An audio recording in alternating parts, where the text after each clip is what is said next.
மத்திய கிழக்கின் போர்ச்சூழல் குறித்து அரசின் நிலைப்பாட்டை கூறிய ஜனாதிபதி. மத்திய கிழக்கு போர் பாராளுமன்றத்தில் எதிர்க்கட்சி உறுப்பினர்கள் அவசர ஆலோசனை. ஜக்ரானுக்கு சார்பாக வாதாடிய ஹர்சன நாணேக்கார விமல் வீரவன்ச பகிரங்கம். மத்திய கிழக்கின் போர்ச்சூழலால் இன்றும் 57 விமான சேவைகள் ரத்து. கொழும்பில் உள்ள தூதரங்கள் மற்றும் சுற்றுலா ஹோட்டல்களுக்கு சிறப்பு பாதுகாப்பு. வறுமையால் இந்த சிறுவனும் கல்வியை இழக்கக்கூடாது, வடக்கு ஆளுநர் தெரிவிப்பு. ஜனாதிபதி வரும் கண்காட்சியை விடுத்து செயலில் முன்னேற்றத்தை காண்பிக்க வேண்டும், மனோ கணேசன். மக்களுக்காக உயிரையும் கொடுப்பதற்கு தயாராக இருந்தோம் என்று தமிழ் மக்களுக்கு எவரும் இல்லை, புனித பூமி கட்சியின் யாழ் மாவட்ட அமைப்பாளர் தெரிவிப்பு. மத்திய கிழக்கு போர் பதற்றம், இலங்கைக்கு ஏற்பட உள்ள 4 பாரிய ஆபத்துக்கள், ஜனாதிபதி GL பீரிஸுக்கு கடிதம். அரசியல் லாபத்திற்காக மத இன அடையாளங்கள் பயன்படுத்தப்படுகின்றன, துமிந்த நாகமுவ குற்றச்சாட்டு. அமெரிக்கா தனது போர்க்கப்பல்களை ஈரான் எல்லைக்கரையில் உள்ள கடற்பரப்பிற்கு கொண்டு சென்றது ஏன் என அரசாங்கத்திற்கு தெரியாத சம்பிக்க ரணவக்க கேள்வி. லெபனானின் தாக்குதல், 19 இலங்கையர்கள் பாதுகாப்பான இடங்களுக்கு. தொடரும் நீண்ட வரிசைகள், பெட்ரோல் டீசல் தட்டுப்பாடா, பெட்ரோலிய கூட்டுத்தாபனம் அதிரடி நடவடிக்கை. ஹோமோசு நீரிணையை மூடியது ஈரான். மின்னேரியாவில் பேருந்து விபத்து, 10 பேர் படுகாயம். மாகாண சபை தேர்தல் புதிய அரசியலமைப்புக்கான அழுத்தங்களை சகலரும் பிரயோகிக்க வேண்டும், சுரேஷ் பிரேமச்சந்திரன் தெரிவிப்பு. மத்திய கிழக்கு பிராந்தியத்தில் ஏற்பட்டுள்ள போர்ச்சூழலை கட்டுப்படுத்துவதற்கு அதில் தொடர்புடைய அனைத்து தரப்பினரையும் அமைதியான உலகிற்கு தேவையான அர்ப்பணிப்பையும் வழிகாட்டலையும் மிக விரைவில் வழங்க வேண்டும் என ஜனாதிபதி அனுரகுமார் திசாநாயக்க தெரிவித்துள்ளார். தற்போது பாராளுமன்றத்தில் மத்திய கிழக்கின் போர்ச்சூழல் தொடர்பான அரசாங்கத்தின் நிலைப்பாட்டை அறிவித்த போது ஜனாதிபதி இந்த கருத்துக்களை வெளியிட்டார். எந்த ஒரு போர் மோதலும் எந்த ஒரு மக்கள் குழுவிற்கும் சாதகமான நிலையை உருவாக்காது. தொழில்நுட்ப ரீதியாகவும் போர் ரீதியாகவும் பாரிய ஆயுத தொழில்நுட்ப கருவிகள் உருவாக்கப்பட்டு வரும் உலகில் இது எவ்வளவு அழிவுகரமானது என்பது குறித்து நாம் அனைவரும் புரிந்து கொள்ள முடியும்.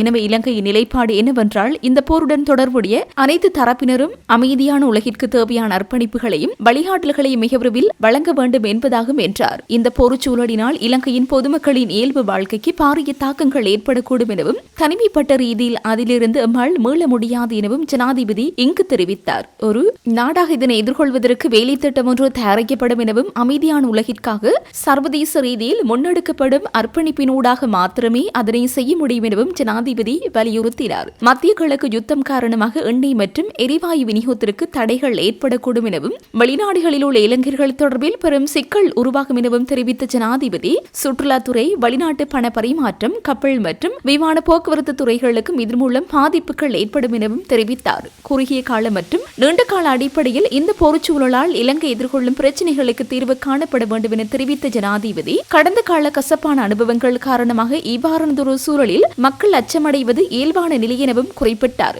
வரும் சொற்களாலும் தரவுகளாலும் மாத்திரம் சமூகத்தை ஸ்திரப்படுத்த முடியாது என தெரிவித்த ஜனாதிபதி நடைமுறையில் ஒரு நெருக்கடி எதிர்கொள்ள வேண்டியதில்லை என்பதை மக்களுக்கு உறுதிப்படுத்துவதன் மூலமே அதனை புரிய வைக்க முடியும் என்றும் தெரிவித்தார். தற்போதைய அரசாங்கம் பதவியேற்றதன் பின்னர் இவ்வாறான பல சவால்களை மிக வெற்றிகரமாக எதிர்கொண்டதாகவும் மத்திய கிழக்கில் ஏற்பட்டுள்ள நிலைமையால் இலங்கை எதிர்கொள்ள வேண்டிய சவால்களை முன்னரை விட வேறுபட்டவை எனவும் தெரிவித்த ஜனாதிபதி தற்போதைய போர்ச்சூழலை எவ்வாறு தீர்ப்பது என்பது குறித்து நிச்சயமற்ற நிலை காணப்படுவதாகவும் குறிப்பிட்டார். அரசாங்கம் என்ற ரீதியில் தொடர்ச்சியாக இந்த நிலைமை அவதானித்து வருவதாகவும் மத்திய வங்கி தற்போது நிலைமை குறித்து மீளாய்வு செய்து நாட்டின் பொருளாதாரத்தில் ஏற்படக்கூடிய பாதிப்புகள் குறித்த அறிக்கையை இன்று அல்லது நாளை மாலைக்குள் வழங்கும் எனவும் ஜனாதிபதி தெரிவித்தார். பொதுமக்களின் வாழ்க்கையில் ஏற்படக்கூடிய பாதிப்புகள் குறித்து நிதி அமைச்சும் அறிக்கை ஒன்றை தயாரித்து வருவதாக குறிப்பிட்ட ஜனாதிபதி வெளிநாடுகளில் உள்ள இலங்கையர்களுக்கும் உள்நாட்டில் உள்ள மக்களுக்கும் அத்தியாவசியமான சேவைகளை வழங்குவது குறித்து வேலை திட்டமும் தயாரிக்கப்பட்டு வருவதாக தெரிவித்தார். ஒட்டுமொத்த நெருக்கடியான தீர்வும் தனிநபர்களின் கைகளில் இல்லை. ஒட்டுமொத்த நெருக்கடிக்கான தீர்வு பாதையை கண்டறிவதில் அரசாங்கத்திற்கே பிரதான பொறுப்புள்ளது. அந்த நேரம் நாடாளுமன்றத்தில் உள்ள ஒவ்வொருவருக்கும் தவிர்க்க முடியாத பொறுப்புள்ளது. பிரஜைகளுக்கும் குறிப்பிடத்தக்க பொறுப்புள்ளது.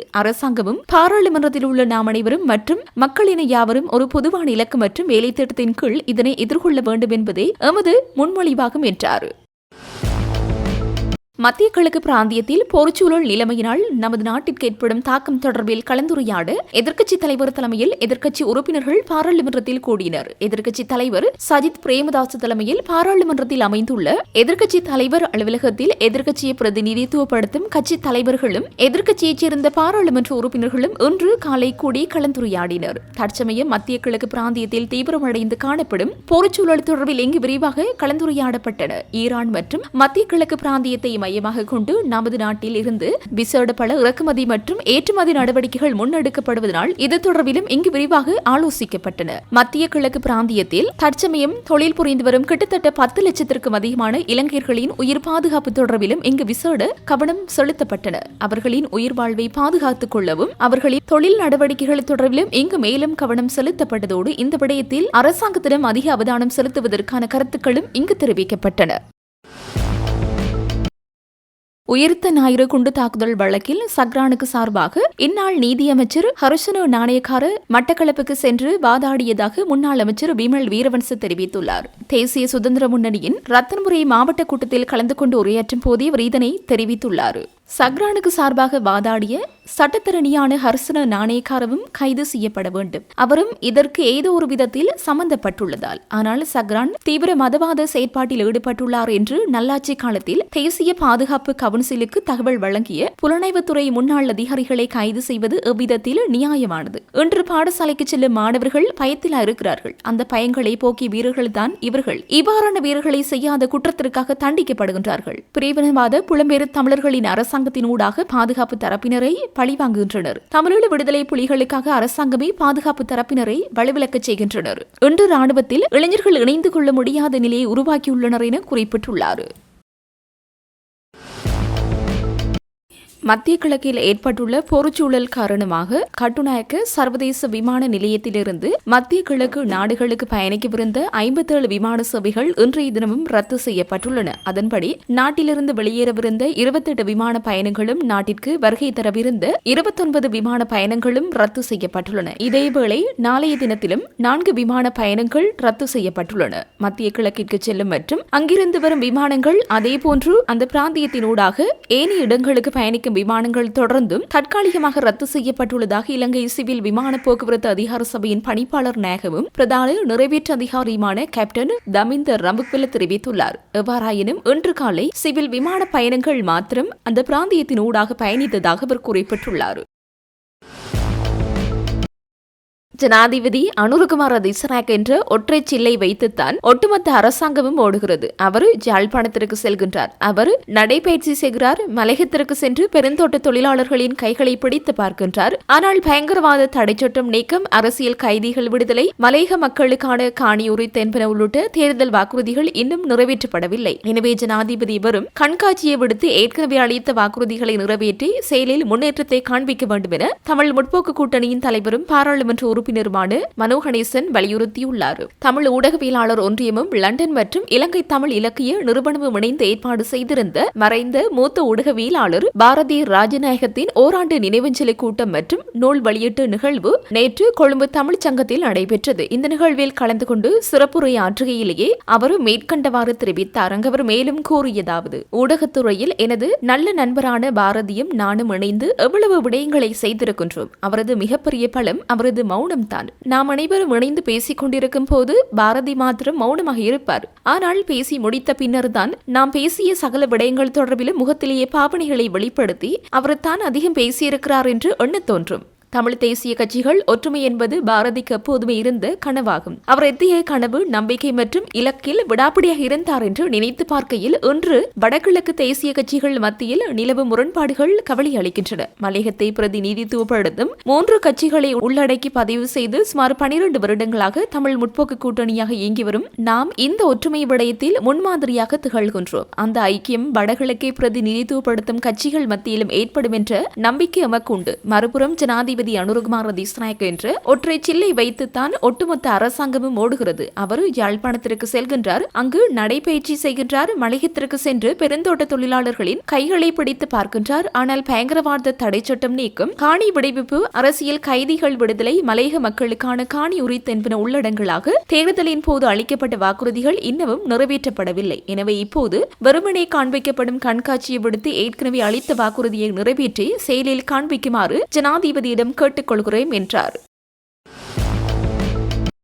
ஹபரணை பொலனறுவை வீதியின் மின்னேறிய பகுதியில் இடம்பெற்ற பேருந்து விபத்தில் 10 பேர் காயமடைந்துள்ளனர். ஆடை தொழிற்சாலை ஊழியர்களை ஏற்றிச் சென்ற பேருந்தொன்று மற்றொரு பேருந்துடன் நெல் அறுவடை இயந்திரத்தை கொண்டு சென்ற உளவு இயந்திரத்துடன் மோதியதில் இந்த விபத்து ஏற்பட்டுள்ளதாக போலீசார் தெரிவித்தனர். இந்த விபத்தில் பேருந்தில் பயணித்த 7 பேர் உட்பட 10 பேர் காயமடைந்து ஹபரணை மற்றும் பொலனறுவை வைத்தியசாலைகளில் அனுமதிக்கப்பட்டுள்ளனர். அவர்களில் ஒருவது நிலைமை கவலைக்கிடமாக இருந்தமையினால் அவர் தம்புள்ளை வைத்தியசாலைக்கு மாற்றப்பட்டுள்ளதாக போலீசார் தெரிவித்தனர். சிறுவர்களின் பாதுகாப்பான எதிர்காலம் மற்றும் ஒளிமயமான வாழ்வை உருவாக்கிக் கொடுப்பது எம் அனைவரதும் தலையாய பொறுப்பும் கடமையாகும் எனவும் இக்கருத்தரங்கின் ஊடாக முன்வைக்கப்படும் ஆக்கப்பூர்வமான பரிந்துரைகளை நடைமுறைப்படுத்துவதற்கு மாகாண நிர்வாகம் தனது முழுமையான முயற்சிகளை மேற்கொள்ளும் எனவும் வடக்கு மாகாண ஆளுநர் வேதநாயகன் தெரிவித்தார். வடக்கு மாகாண சிறுவர் நன்னடத்தை மற்றும் சிறுவர் பராமரிப்பு சேவைகள் திணைக்களத்தின் ஏற்பாட்டில் சிறுவர் நலன் மற்றும் பாதுகாப்பு எனும் துணைப்பொருளிலான விசேட கருத்தரங்கு 2026 நேற்று யாழ்ப்பாணம் திருவள்ளுவர் கலாச்சார மண்டபத்தில் நடைபெற்றது. இக்கருத்தரங்கில் உரையாற்றிய ஆளுநர், வடக்கு மாகாணம் மிக நீண்ட காலமாக போரின் தாக்கங்களை எதிர்கொண்டதொரு மாகாணமாகும்.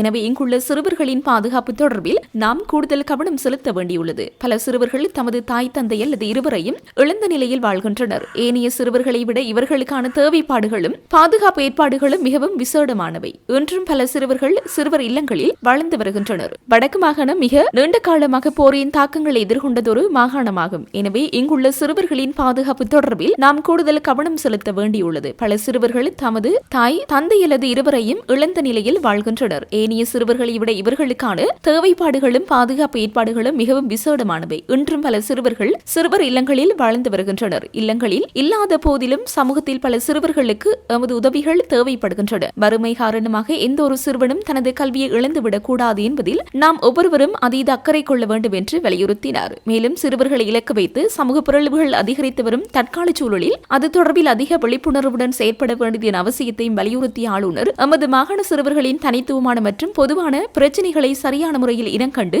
அவற்றை இயலுமான வரை தீர்த்து வைப்பதற்கு அனைவரையும் ஒன்றிணைந்து செயற்பட வேண்டும் என்றும் அவர் அழைப்பு விடுத்தார்.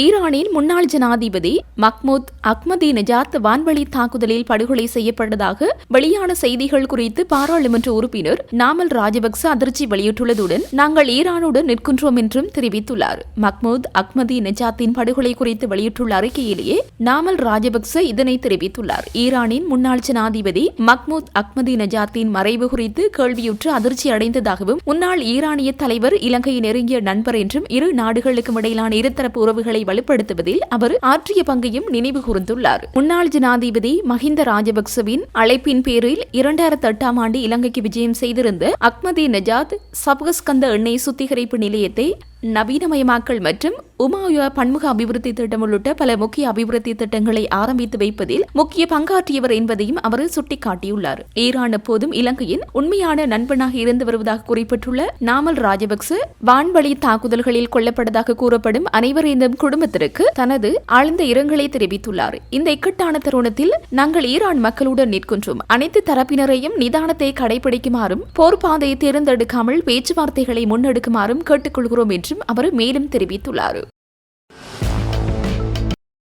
இன்று நாட்டில் பெரும்பான்மையாக சிங்கள பௌத்தர்கள் இருப்பதனால் சிங்கள பௌத்த அடையாளத்தை முன்னிறுத்தியே நாமல் ராஜபக்ச அரசியல் செய்வதாக முன்னிலை சோசலிச கட்சியின் பிரச்சார செயலாளர் துமிந்த நாகமுவ சுட்டிக்காட்டியுள்ளார். முன்னிலை சோசலிச கட்சியின் 4வது தேசிய மாநாடு ஞாயிற்றுக்கிழமை கொழும்பு சுகதாச உள்ளரங்கில் நடைபெற்றது. இதில் கலந்து கொண்டு உரையாற்றிய போது அவர் இவ்வாறு தெரிவித்துள்ளார். அங்கவர் மேலும் குறிப்பிடுகையில், இந்த நாட்டில் இஸ்லாம் மதம் பெரும்பான்மையாக இருந்து நாமல் ராஜபக்சவின் பெயர் நாமா ஸ்மித் என்று இருந்திருந்தால் அவர் இஸ்லாம் மதத்தை பாதுகாக்க நாம் அணிதிரள வேண்டும் என்றுதான் சொல்லியிருப்பார். அதே போல இந்த நாட்டில் இந்து மத பெரும்பான்மையாக இருந்த அவரது பெயர் நாமலிங்கம் என்று இருந்திருந்தால் இந்து மதத்திற்காக என் உயிரையும் தியாகம் செய்வேன் என்றுதான் சொல்லியிருப்பார். இது அதிகாரத்தை கைப்பற்றுவதற்காக இவர்கள் ஆடும் ஒரு திட்டமிட்ட விளையாட்டை தவிர வேறொன்றுமில்லை. இவர்களுக்கு தேவைப்படும் போதெல்லாம் இனவாதத்தையை பற்ற வைக்கின்றார்கள். யாழ் நூலகத்தை எரித்தார்கள், அது ஓய்ந்தும் அழுத்கம தர்கா நகரை எரித்தார்கள். இப்போது எரிக்க அடுத்தடத்தை தேடுகிறார்கள். அந்த தீயில் கருகி போவது சிங்கள தமிழ் முஸ்லிம் மக்களின் வாழ்க்கையை தவிர ஆட்சியாளர்களின் வாழ்க்கை அல்ல. இது அவர்களுக்கு ஒரு சாதாரண அரசியல் தீர்மானம். ஆனால் பொதுமக்களாகிய நமக்கு இது நம் பிள்ளைகளையும் உறவுகளையும் இழக்கும் ஒரு பாரிய அச்சுறுத்தலாகும். தற்போதைய எதிர்க்கட்சி தலைவர் பியானோ வாசிப்பதும் ஒரு ஆங்கில சொல்லுக்கு 3 சிங்கள சொற்களை சொல்வது மட்டும்தான் செய்து கொண்டிருக்கின்றார். கடந்த காலங்களில் நாட்டு மக்களின் உண்மையான பிரச்சனைகள் எது குறித்து எதை குறித்து அவர் பேசியிருக்கின்றார். சஜித் மற்றும் ராஜபக்சக்கள் தலைமையிலான இந்த தோல்வியடைந்த எதிர்க்கட்சிகளால் நாட்டில் உருவாகியுள்ள அரசியல் வெற்றிடத்தை நிரப்ப முடியாது. 2019 ஒரு ஹிட்லர் போன்ற ஆட்சியை உருவாக்க முற்பட்ட போது அது நாட்டுக்கு பேரிடியாக அமையும் என நாம் எச்சரித்தோம். இன்று விவசாய மக்கள் அந்த பாதிப்பை அனுபவிக்கின்றார்கள். இனிவரும் ஆண்டுகளில் நாட்டில் உருவாகும் அரசியல் வெற்றிடத்தை நிரப்ப எமது கட்சி தோழர்கள் தயாராக வேண்டும். கட்சிக்குள் இடதுசாரி சிந்தனையுள்ள புத்திஜீவிகளையும் வல்லுநர்களையும் நாம் உருவாக்க வேண்டும். தோல்வியடைந்த எதிர்க்கட்சிகளுக்கு மீண்டும் இடமளிக்காத ஒரு பலமான இடதுசாரி மக்கள் சக்தியை கட்டியெழுப்ப அனைவரும் அணிதிரள வேண்டும் என்று அவர் தெரிவித்தார். 30 வருடங்கள் மக்களுக்காக உயிரை கொடுப்பதற்கு தயாராக இருந்தோம். இன்று தமிழ் மக்களுக்கு விரும்பில்லை. புனித பூமி கட்சியின் யாழ் மாவட்ட அமைப்பாளர் செழியன் தெரிவித்துள்ளார். இது தொடர்பில் அவர் மேலும் தெரிவிக்கையில், நான் நினைக்கிறேன் இந்த வேலை திட்டங்கள் ஜேம்சனால் ஒழுங்குபடுத்தப்பட்டு பல வருடங்களாகின்றது. நிறைய தடவைகள் இந்த நிகழ்வை நாங்கள் ஏற்படுத்திவிட்டு தொடர்புகளை ஏற்படுத்துவோம் என கேட்ட போதெல்லாம் அவர் சொல்லுவார், நிறைவாகும் வரை மறைவாக இருப்போம் என்று. ஓரளவுக்கு நாங்கள் நிறைவாகி விட்டோம் என்ற நம்பிக்கையோடு இன்று வெளிக்கிளம்பி இருக்கின்றோம். கிளிநொச்சி மாவட்டம், முல்லைத்தீவு மாவட்டம், யாழ் மாவட்டத்திலும் நிறைய பகுதிகளில் இந்த வேலைகளை நாங்கள் ஆரம்பித்திருக்கின்றோம். ஆனால் இன்று இருக்கின்ற சந்தேகம், எல்லோரும் கட்சி ஆரம்பித்திருக்கிறார்கள், இதுக்கும் 10ஓடு 11ஆக போய்விடுமோ என்றதான். ஆனால் எங்களுடைய பிரச்சனைகள் இன்று எங்களுடைய மக்கள் விலகிக் கொள்ள வேண்டும். எதுவும் மற்றவர்களாக நிராயுதபாணிகளாக நின்ற நிலையிலேதான் மக்களிடம் நாங்கள் இந்த கட்சியை இன்று கொண்டு செல்கின்றோம். ஒரு காலத்தில் எதுவுமே இல்லாமல் நிராயுதபாணியாக நின்ற செல்வநாயகம் ஐயா அவர்கள் தமிழீழ கோரிக்கையை முன்வைத்த போது மக்கள் முற்றுமுழுதாக ஏற்றுக்கொண்டு ஆணை வழங்கியவர்கள் இந்த மக்கள். ஆகவே அகிம்சை எங்கேயும் வெல்லும். தேசிய தலைவர்கள் கூட அகிம்சைக்கு மிக மதிப்பு கொடுத்தார். செல்வநாயகம் ஐயா அவர்களை முற்றுமுழுதாக ஏற்றுக்கொண்டவர். இப்போது நாங்கள் நிற்பதும் அகிம்சை என்கின்ற அந்த பகுதியிலே தான் நின்று கொண்டிருக்கின்றோம். எங்களுடைய வேலையை மிக இலகுவாக, அகிம்சை ரீதியாக, மிக ஆணித்தரமாக, இன்னும் சொல்ல போனால் விலை போகாமல் இந்த மண்ணிலே செய்து முடிப்போம் என்ற நம்பிக்கை எங்களுக்கு இருக்கின்றது. அதைவிட ஒரு பெரிய காரியம் இங்கே ஆக வேண்டி இருக்கின்றது. எல்லோருக்கும் முன்னாள் போராளிகள், மாவீரர்கள் என்று தேவையாக இருக்கின்றது. யார் எது கட்சியை ஆரம்பித்தாலும், யார் என்ன வேலையை செய்ய வழிகிட்டாலும் அவர்களுக்கு நாங்கள் தேவைப்பட்டவர்களாக இருக்கின்றோம். வெறும் கருவேப்பிலையாக அவர்கள் பயன்படுத்துவதும் தூக்கி எறிவதுமாகத்தான் இன்று இருக்கின்றது. இது முற்றுமுழுதாக நாங்கள் போராளிகள் தான் இதிலே இருக்கின்றோம். எங்களோடு மக்களை இணைத்திருக்கின்றோம். இதில் இன்னும் ஒன்றை கூறிக்கொள்ள விரும்புகின்றேன். ஏன் நாங்கள் விரும்பி வந்திருக்கின்றோம் என்றால், எங்களை அன்று வழிநடத்தியவர்களால் இன்னும் வழிநடத்தி கொண்டிருக்கின்றார்கள். அந்த சந்தோஷம் எங்களுக்குள்ளே இருக்கின்றது. எங்களை யாரும் வழிநடத்த தேவையில்லை. இப்போது ஜேம்சன் அண்ணா எங்களை வழிநடத்தியவர், அவரிடமே நாங்கள் வந்து நிற்கின்றோம். அகிம்சை ரீதியாக, ஜனநாயக ரீதியாக இந்த மக்களுக்கு ஏதாவது செய்ய வேண்டும் என்று அவர் சொல்லுகின்ற போது நாங்கள் கேட்க சித்தமாக இருக்கின்றோம். இங்கே போசர் அண்ணா இருக்கின்றார், மூத்தவர், அங்கே அம்மா அண்ணா இருக்கின்றார். இப்படி எங்களோடு இருப்பவர்களும், இன்று எங்களுக்கு ஆலோசனை வழங்குகின்றவர்களும், இன்று எங்களோடு இணைந்திருக்கின்றவர்களும் மிக மூத்தவர்கள், எங்களை வழிநடத்தியவர்கள். எங்களுக்கு அதிலே மிகுந்த சந்தோஷம் இருக்கின்றது. அவர்கள் என்ன சொன்னாலும் நாங்கள் செய்வோம் என்று. இன்று கூட மிக பொறுமையாக இருந்து இதை நடத்துவதற்கு நாங்கள் ஒத்துழைக்கின்றோம் என்றால் அவர்கள் எங்களை வழி நடத்திய அந்த விதம். இன்னும் நாங்கள் கடக்கப் போவது நெருப்பார் என்பது எங்களுக்கு தெரியும். ஆனால் அதை தாங்கக்கூடிய மக்கள் ஆதரவு, எங்கள் தலைமையினுடைய அந்த கவசம் எங்களுக்கு இருக்கின்றது. நிச்சயமாக நீந்தி கடப்போம். இந்த புனித பூமி மக்கள் கட்சி ஒரு மாபெரும் சக்தியாக, ஒரு மாபெரும் புயலாக இந்த மண்ணிலே உருவெடுக்கும். ஏனென்றால் நாங்கள் வாழ வேண்டும் என்றோ ஆள வேண்டும் என்றோ இன்னும் ஆசை கொண்டவர்கள் அல்ல. இந்த மக்களுக்காக நாங்கள் எப்பவுமே எங்களை இழக்க தயாராக இருக்கின்றோம். அந்த துணிவோடு தான் இந்த இடத்துல வந்திருக்கின்றோம். எப்பவும் இல்லை, எப்பவுமே இந்த மக்களுக்காக இந்த கட்சி எதுவும் செய்யும். நாங்கள் ஏன் இதை இங்கே ஆணித்தரமாக கூறுகின்றேன் என்றால், இன்று இருக்கின்ற கட்சிகள் எல்லாம் இது மக்கள் சொன்ன வரலாறுகள், மக்கள் சொன்ன செய்திகள் தான். இந்த மக்களே அவர்கள் பார்க்கவில்லை, அவர்கள் தங்களை பார்த்து கொண்டிருக்கின்றார்கள் என்று அவர்களுக்கு நிறைய சோழி இருக்கின்றது. ஒவ்வொரு கட்சிக்கும் ஒவ்வொரு பிரச்சனை இருக்கின்றது.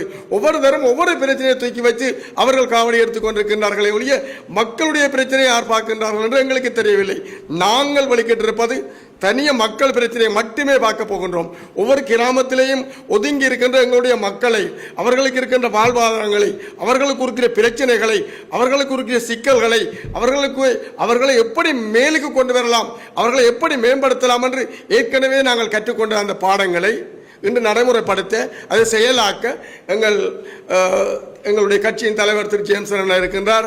எங்களுடைய கட்சியினுடைய போசகராக மதி இருக்கின்றார், அம்மா அண்ணன் அவர்கள் இருக்கின்றார்கள். இதை விட இன்னும் பல மூத்தவர்கள், உங்களுக்கு விளங்கும் பல மூத்தவர்கள் இப்போதும் எங்களுடைய தொடர்பில் இருக்கின்றார்கள். இங்கே நாங்கள் பேசுவதை கூட கேட்டுக்கொண்டே இருக்கின்றார்கள். நாங்கள் என்ன செய்கின்றோம் என்று எங்களுக்கு மிக ஆனந்தமாக இருக்கின்றது. எந்த ஒரு கட்டும் இல்லாமல், எந்த ஒரு யாரும் சொன்னார்கள் நாங்கள் ஒன்று தொடங்க போகின்றோம் என்றால் இவர்கள் அவர்களுக்கு பின்னால் நிற்பார்கள், இவர்களுக்கு பின்னால் நிற்பார்கள், இன்னொருத்தர் பயன் பண்ணுவார், அந்த சிந்தனையே எங்களிடம் இல்லை என்று நாங்கள் வெளி வீதியிலே திறந்த இடத்திலே மிக ஓப்பனாக வெளிச்சமாக எங்களுடைய பிரச்சனையை நாங்கள் வெளிச்சம் போட்டு கதைக்கின்றோம். எங்களுடைய மக்களிடம் நாங்கள் யாரையும் நம்பி இங்கே வரவில்லை, எங்களுடைய மக்களை மட்டும் நம்பி, எங்களுடைய கட்சியினுடைய தலைவரை மட்டும் நம்பி இந்த கட்சியிலே எங்களுடைய கால்களை எடுத்து வைக்கின்றோம். என்னை சேர்ந்த இன்னும் சில போராளிகளும், பல இந்த மண்ணிலே வாழுகின்ற முன்னாள் போராளிகள் அனைவரும், அவர்களை சார்ந்த எங்கள் தேசத்திலே வாழுகின்ற இந்த நாட்டை நேசிக்கின்ற எங்களுடைய மக்களும் எங்களோடு இந்த கட்சியில் இணைந்து கொள்வார்கள். மிக பெரு விருட்சமாக நாங்கள் வளருவோம். அடுத்த சந்திப்பு உங்களுக்கு அந்த விருட்சத்தை, அந்த எங்களுடைய பலத்தை நாங்கள் காட்டுவோம் என கேட்டு இந்த இடத்தில் எனக்கு சந்தர்ப்பம் தந்தமைக்காக தலைவருக்கு நன்றி கூறி விடைபெறுகின்றேன். நன்றி, வணக்கம். மாகாண சபை தேர்தல்களை உடனடியாக நடாத்துவதற்கும் புதிய அரசியலமைப்பு உருவாக்க பணிகளை ஆரம்பிப்பதற்கும் உரிய அழுத்தங்களை வலுவாக பிரயோகிக்க வேண்டிய பொறுப்பு சகல தரப்பினருக்கும் இருப்பதாக சுட்டிக்காட்டியுள்ள ஜனநாயக தமிழ் தேசிய கூட்டணியின் ஊடக பேச்சாளர் சுரேஷ் பிரேமச்சந்திரன், இவ்விடயத்தில் தமிழ் தரப்புகள் ஒன்றிணைந்து பயணிப்பதற்கான முயற்சிகளை மேற்கொள்ள வேண்டும் என்றும் வலியுறுத்தியுள்ளார். தமிழ் ஊடகவியலாளர் ஒன்றியமும் லண்டன் மற்றும் இலங்கை தமிழ் இலக்கிய நிறுவனமும் இணைந்து ஏற்பாடு செய்திருந்த மறைந்த மூத்த ஊடகவியலாளர் பாரதி ராஜநாயகத்தின் ஓராண்டு நினைவஞ்சலி கூட்டம் மற்றும் நூல் வெளியீட்டு நிகழ்வு கொழும்பு தமிழ்ச் சங்கத்தில் நடைபெற்றது. இந்த நிகழ்வில் கலந்து கொண்டு சிறப்புரையாற்றுகையிலேயே சுரேஷ் பிரேமச்சந்திரன் மேற்கண்டவாறு குறிப்பிட்டார். அங்கு மேலும் கூறியதாவது: நாட்டில் கட்டமைப்பு ரீதியிலான மாற்றத்தை ஏற்படுத்துவதாக கூறி ஆட்சி பீடமறிய தேசிய மக்கள் சக்தி அரசாங்கம் ஏதேனும் ஆக்கப்பூர்வமான விடயங்களை செய்யுமா என்பது சில காலம் கடந்த பின்னர் தான் தெரியும். ஆனால் தமிழ் தேசிய கட்சிகளுக்கு மத்தியில் ஒரு கட்டமைப்பு ரீதியிலான மாற்றம் ஏற்படுவதற்கான சாத்தியம் உண்டா என்பது பற்றி இங்கு பேசப்பட்டது. இவ்வேளையில் மாகாண சபை தேர்தல் உடனடியாக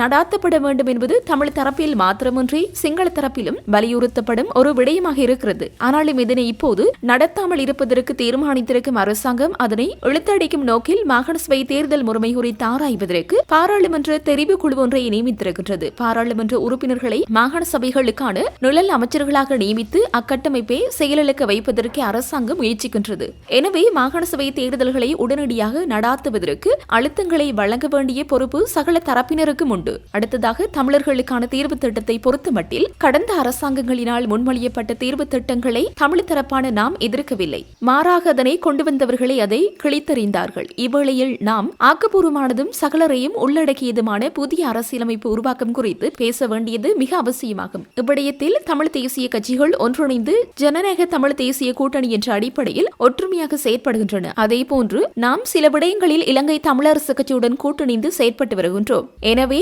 இவ்வாறு ஒற்றுமையுடன் செயற்படும் தரப்புகளை முதலில் ஊக்கப்படுத்த வேண்டும். அதனைத் தொடர்ந்து ஏனைய தரப்புகளையும் அந்த ஒற்றுமை முயற்சியில் இணைத்துக் கொள்ள முற்பட வேண்டும் என்று தெரிவித்தார்.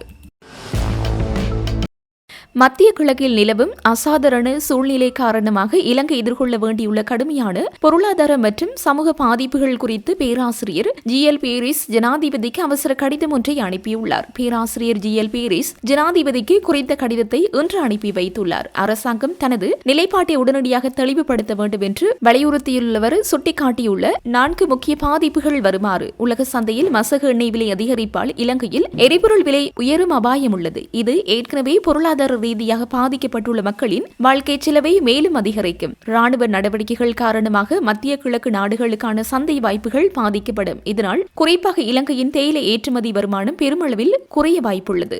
வான்வழி பயண கட்டுப்பாடுகள் காரணமாக ஐரோப்பா, அமெரிக்கா மற்றும் வளைகுடா நாடுகளின் சுற்றுலா பயணிகள் தமது இலங்கைக்கான பயணங்களை ரத்து செய்து வருகின்றனர். இது ஹோட்டல் துறையை கடுமையாக பாதித்துள்ளது. வளைகுடா நாடுகளில் பணிபுரியும் இலங்கை தொழிலாளர்கள் அனுப்பும் பணம் தடைப்படும் சூழல் உருவாகியுள்ளது. இது நாட்டின் அந்நிய செலாவணி கையிருப்பில் தாக்கத்தை ஏற்படுத்தும் என அவர் ஜனாதிபதிக்கு எழுதியுள்ள கடிதத்தில் குறிப்பிட்டுள்ளார். மத்திய கிழக்கில் அதிகரித்து வரும் பதற்ற நிலையை தொடர்ந்து கொழும்பில் உள்ள வெளிநாட்டு தூதரங்களும் சுற்றுலா பயணிகள் தங்கும் ஹோட்டல்களுக்கும் விசேட பாதுகாப்பின் கீழ் கொண்டுவரப்பட்டுள்ளதாக போலீசார் தெரிவித்துள்ளனர். அனைத்து தொடர்புடைய பிரிவுகளுக்கும் குறிப்பாக சுற்றுலா போலீஸ் பிரிவிற்கு வெளிநாட்டு பயணிகள் அதிகம் வருகை தரும் முக்கிய இடங்களிலும் ஹோட்டல்களிலும் பாதுகாப்பை வலுப்படுத்த போலீஸ் மாதிபர் உத்தரவிட்டுள்ளார். மத்திய கிழக்கில் நிலவும் தீவிரமடைந்த சூழ்நிலை காரணமாக வெளிநாட்டு தூதரங்களை குறிவைத்து தாக்குதல் அல்லது ஆர்ப்பாட்டங்கள் நடைபெறக்கூடும் என்ற அச்சம் எழுந்துள்ள நிலையில் இந்த நடவடிக்கை எடுக்கப்பட்டுள்ளது. தூதரக வளாகங்களை முற்றுகையிடும் முயற்சிகளையும் கட்டுப்பாட்டையும் இழக்கும் வன்முறை ஆர்ப்பாட்டங்களையும் தடுக்க முன்கூட்டியே பாதுகாப்பு ஏற்பாடுகள் செய்யப்பட்டுள்ளன என அதிகாரிகள் தெரிவித்தனர். இதற்கிடையில் ரோந்து பிரிவுகள் தூதரங்கள் அமைந்துள்ள வலயங்களிலும் சுற்றுலா முக்கிய பகுதிகளிலும் பகல் இரவு ரோந்து பணியில் ஈடுபட்டு பாதுகாப்பு மீறல்கள் ஏற்படாதவாறு கண்காணித்து வருகின்றனர். நாட்டின் பல பகுதிகளில் செயல்படும் சாபாத் மையங்களுக்கு 24 மணி நேர பாதுகாப்பு வழங்கப்பட்டுள்ளதாகவும் போலீசார் தெரிவித்துள்ளனர். நாட்டின் பல பகுதிகளிலும் உள்ள எரிபொருள் நிரப்பு நிலையங்களில் நீண்ட வரிசைகளை தொடர்ந்தும் காணக்கூடியதாக உள்ளது. மத்திய கிழக்கில் நிலவும் பதற்றம் காரணமாக எரிபொருள் நெருக்கடி ஏற்படும் என்ற அச்சத்தால் இந்த வரிசைகள் ஏற்பட்டுள்ளதாக தெரிவிக்கப்படுகிறது. நாட்டில் போதுமான அளவு எரிபொருள் இருப்பு இருப்பதாக இலங்கை பெட்ரோலிய கூட்டுத்தாபனமும் அரசாங்கமும் உறுதியளித்துள்ளன. இருந்தபோதும் மக்கள் தேவைக்கு அதிகமாக எரிபொருள் இருப்பு வைத்திருப்பதால் பல பகுதிகளில் உள்ள எரிபொருள் நிரப்பு நிலையங்கள் எரிபொருள் இல்லாமல் மூடப்பட்டுள்ளன. எனினும் எரிபொருள் நிரப்பு நிலையங்களில் ஏற்பட்ட நெரிசலை கருத்திற்கொண்டு பூரணி தினமான நேற்று எரிபொருள் விநியோகிக்க நடவடிக்கை எடுக்கப்பட்டதாக இலங்கை பெட்ரோலிய கூட்டுத்தாபனம் தெரிவித்துள்ளது. எனினும் அனைத்து எரிபொருள் நிரப்பு நிலையங்களுக்கும் தேவையான எரிபொருள் இன்று கிடைக்கப்பெறும் என எரிபொருள் நிரப்பு நிலைய உரிமையாளர்கள் சங்கம் தெரிவித்துள்ளது. அமெரிக்கா கடந்த ஜனவரி மாதத்திலேயே தனது பாரிய போர்க்கப்பல்களை ஈரான் எல்லைக்கு அருகில் உள்ள கடற்பரப்புக்கு கொண்டு சென்றது. கோடிக்கணக்கான டாலர்களை செலவிட்டு அமைதியாக இருப்பதற்காகவா அந்த போர்க்கப்பல்கள் அங்கு கொண்டு செல்லப்பட்டன? அமெரிக்காவின் இந்த முன்னெடுப்புகள் குறித்த அரசாங்கத்திற்கு விழிப்புணர்வு ஏற்படவில்லையா என முன்னாள் அமைச்சர் சாம்பிக்க ரணவக்க கேள்வி எழுப்பியுள்ளார். இது தொடர்பில் அவர் மேலும் குறிப்பிடுகையில், நாட்டின் பல பகுதிகளிலும் தற்போது எரிபொருள் நிரப்பு நிலையங்களில் நீண்ட வரிசைகள் காணப்படுகின்றன. மத்திய கிழக்கு மற்றும் வளைகுடா பிராந்தியத்தில் ஏற்பட்டுள்ள போர் பதற்றம் காரணமாக எரிபொருள் தட்டுப்பாடு ஏற்படலாம் என்ற அச்சத்திலேயே மக்கள் இவ்வாறு வரிசைகளில் காத்திருக்கின்றனர். சாதாரண பொதுமக்களுக்கு இருக்கும் இந்த விழிப்புணர்வும் அச்சமும் அரசாங்கத்திடம் ஏன் இல்லை? அமெரிக்கா கடந்த ஜனவரி மாதத்திலேயே தனது பாரிய போர்க்கப்பல்களை ஈரான் எல்லைக்கு அருகில் உள்ள கடற்பரப்பிற்கு கொண்டு சென்றது. கோடிக்கணக்கான டாலர்களை செலவிட்டு அமைதியாக இருப்பதற்காக வந்த போர்க்கப்பல்கள் அங்கு கொண்டு செல்லப்பட்டன என்பது எவருக்கும் புரியும் விடயமாகும். கடந்த காலங்களில் வெனிசுலா போன்ற நாடுகளிலும் இவ்வாறான நகர்வுகள் முன்னெடுக்கப்பட்டதை நினைவுபடுத்த விரும்புகின்றேன். உலகளாவிய ரீதியில் இவ்வாறான போர் அபாயங்களை தெரிந்திருந்தும் அதற்கு முகம் கொடுக்க அரசாங்கம் போதிய எரிபொருள் இருப்புகளை சேமித்து வைக்க நடவடிக்கை எடுக்கவில்லை. மேலும் மத்திய கிழக்கு பிராந்தியத்தில் சுமார் 10 லட்சம் இளைஞர்கள் பணிபுரிகின்றனர். நாட்டின் அந்நிய செலாவணி வருவாய்க்கு இது பிரதான வழியாகும். கடந்த ஆண்டில் மட்டும் சுமார் 3 லட்சம் இளைஞர் யுவதிகள் தொழில் தேடி வெளிநாடுகளுக்கு சென்றுள்ளனர். போர் வெடித்தால் அங்குள்ள எமது மக்களின் பாதுகாப்பு என்னவாகும் என்ற கேள்வி எழுகிறது. ஈராக் குவைத் போரின் போது லட்சக்கணக்கான இலங்கையர்கள் அகதிகளாக மாறியதையும், இந்தியா போன்ற நாடுகள் கப்பல்கள் மற்றும் விமானங்களை அனுப்பி தமது மக்களை மீட்டெடுத்த போது இலங்கை அரசாங்கம் முறையான திட்டம் எதனையும் கொண்டிருக்கவில்லை. இம்முறையும் அத்தகையதொரு இக்கட்டான நிலை ஏற்பட்டால் அரசாங்கத்திடம் என்ன திட்டம் இருக்கிறது? அரசாங்கம் இயற்கை அனர்த்தங்களை கையாண்ட விதம் அதிருப்திக்குரியது. கடந்த காலங்களில் ஏற்பட்ட சூறாவளி மற்றும் மண்சரிவுகளால் பாதிக்கப்பட்ட மக்கள் இன்றும் கூட முறையான தங்குமிடங்கள் இன்றி கூடாரங்களில் வாழ்ந்து வருகின்றனர். அரசாங்கம் சமூக ஊடகங்களில் வீடுகள் கட்டுவது போலவும் பாதைகளை அமைப்பது போலவும் விளம்பரம் செய்தாலும் கள நிலவரம் முற்றிலும் வேறாகுள்ளது. சுனாமி அனர்த்தத்தின் போது தன்னார்வ தொண்டு நிறுவனங்கள் மற்றும் மத நிறுவனங்கள் ஒன்றிணைந்து மிக விரைவாக வீடுகளை கட்டி முடித்தமை அனைவருக்கும் நினைவில் இருக்கும். தற்போது அரசாங்கம் அத்தகைய உதவி வழங்கும் நிறுவனங்களை ஊக்குவிப்பதில்லை. தாமே அனைத்தையும் செய்வதாக கூறி எதையும் செய்யாமல் மக்களை ஏமாற்றிக் கொண்டிருக்கின்றனர். இறுதியாக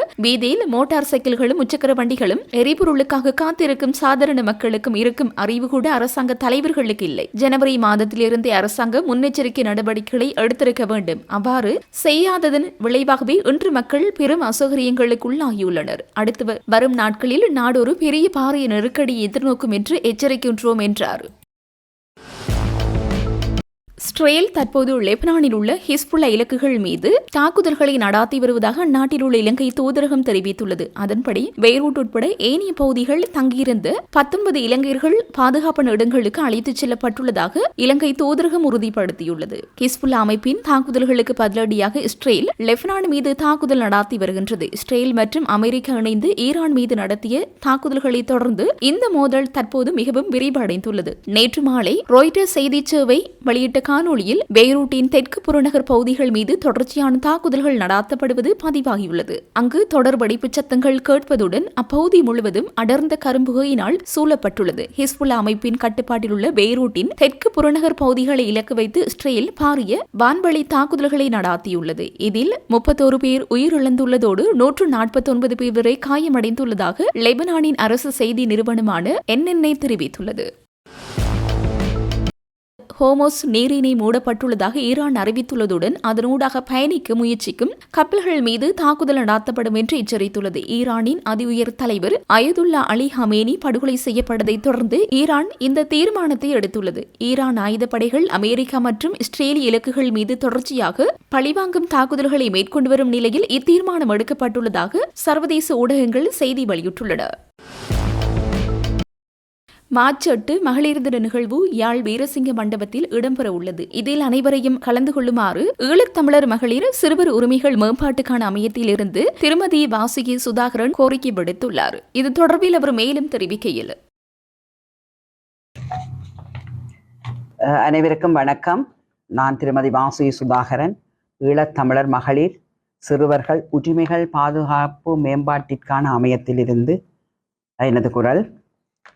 எமது அமைப்பினூடாக எதிர்வரும் 8/3/2026 அன்று காலை 8:30 மணிக்கு யாழ் வீரசிங்கம் மண்டபத்தில் சர்வதேச மகளிர் தின நிகழ்வுக்கான ஏற்பாடுகளை ஒழுங்கமைப்பு செய்துள்ளோம் என்பதனை அன்புரிமையோடு உங்களுக்கு அறிய தருகின்றோம்.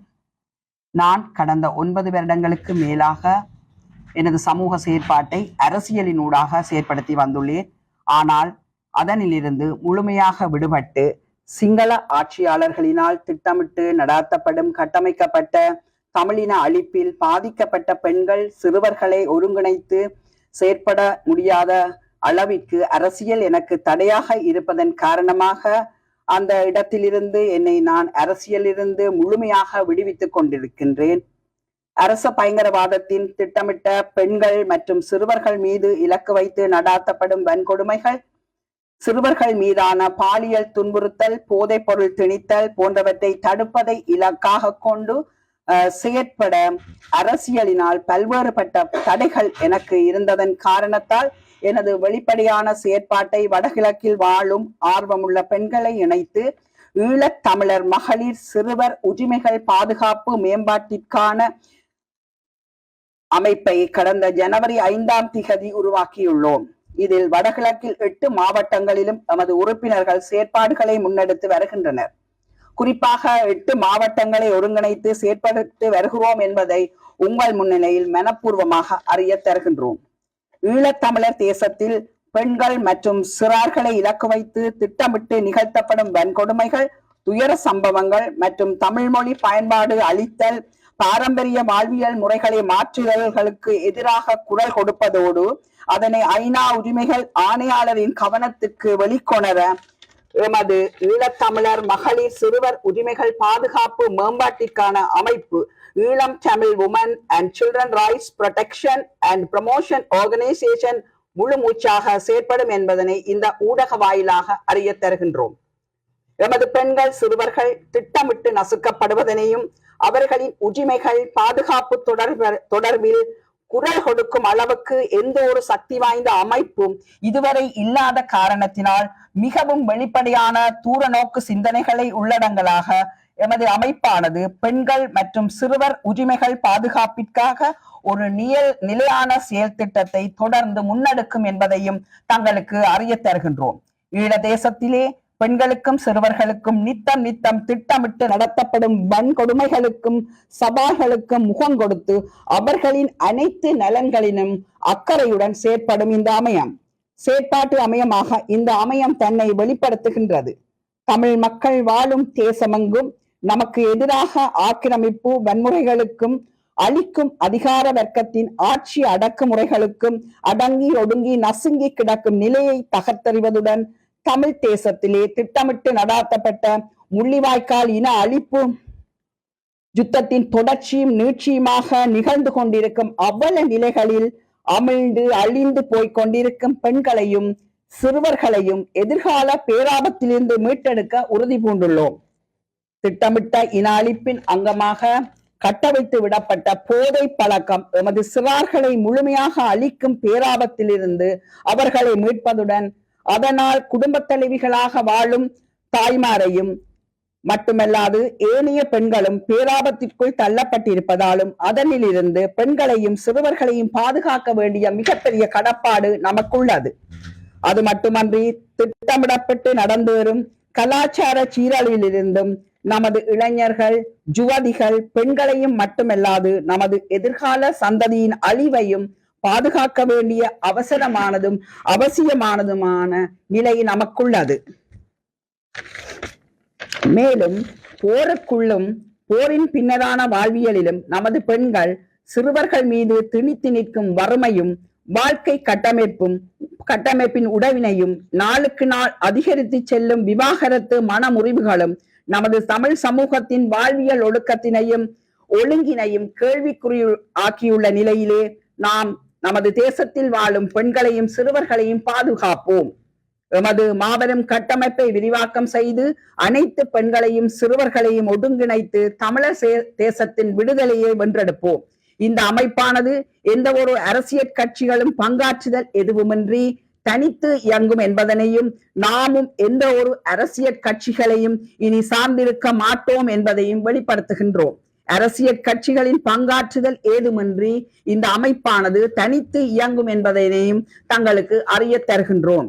எனவே இந்த அமைப்பின் ஊடாக எதிர்வரும் மார்ச் 8 நடைபெறும் சர்வதேச மகளிர் தின நிகழ்வுகள் யாழ் வீரசிங்கம் மண்டபத்திலே காலை 8:30 மணிக்கு விழிப்புணர்வு கருத்தரங்கு, கலை நிகழ்வுகள், போதை ஒழிப்பு போன்ற பல நடைபெற உள்ளதால் அனைவரையும் அவ்விடத்தில் வந்து கலந்து கொண்டு அன்றைய மகளிர் தினத்தை உயிர்ப்பிக்குமாறு மிகவும் அன்புடனும் தாழ்மையுடனும் கேட்டுக்கொள்கின்றோம். நன்றி. இந்த அமைப்பினூடாக நாங்கள் முதலாவதாக நடத்தும் மிக பெரும் செயலாற்றுகையாக இந்த மகளிர் தின நிகழ்வு நடைபெறுகின்றது. இந்த மகளிர் தின நிகழ்விலே அனைத்து வடகிழக்கு தேசத்தில் இருந்தும் அனைத்து பெண்களிலும் பெரும்பகுதியினர் இந்த இடங்களில் வந்து கலந்து கொள்வார்கள். 8 மாவட்டத்திலிருந்து பெண்கள் வந்து இந்த நிகழ்வினை சிறப்பிக்கின்றார்கள். அதே நேரத்தில் இன மத கலாச்சார பண்பாடுகளை எங்கட தமிழ் இனத்தின் கலாச்சார பண்பாடுகளை வெளிப்படுத்தும் முகமாக அன்றைய நிகழ்வு மிக பெரும் சிறப்பாக அமையும் என்று நினைக்கின்றேன்.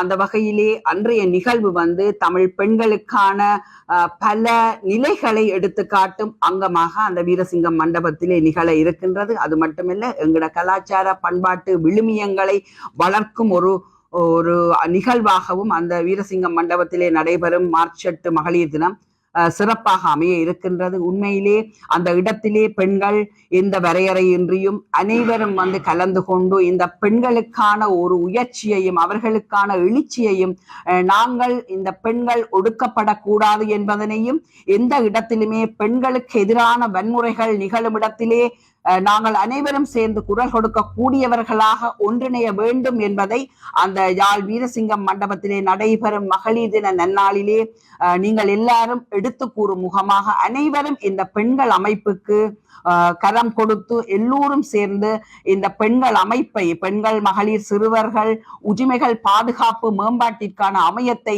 வளர்த்தி செல்ல வேண்டும் என்பதை கேட்டுக்கொள்வதோடு இது பெண்களுக்கான சிறுவர்களுக்கான ஒரு மிகப்பெரிய அங்கமாக அவர்களின் சகல நலன்களிலும் சகல துன்பங்களிலும் பங்கெடுத்துக் கொள்ளும் என்பதனையும் கேட்டுக்கொண்டு அந்த இடத்திலே நீங்கள் அனைவரும் எங்களுக்கு கரம் கொடுத்து அந்த நிகழ்வுகளை பார்த்து செல்ல வேண்டும் என்று கேட்டுக்கொள்கின்றோம்.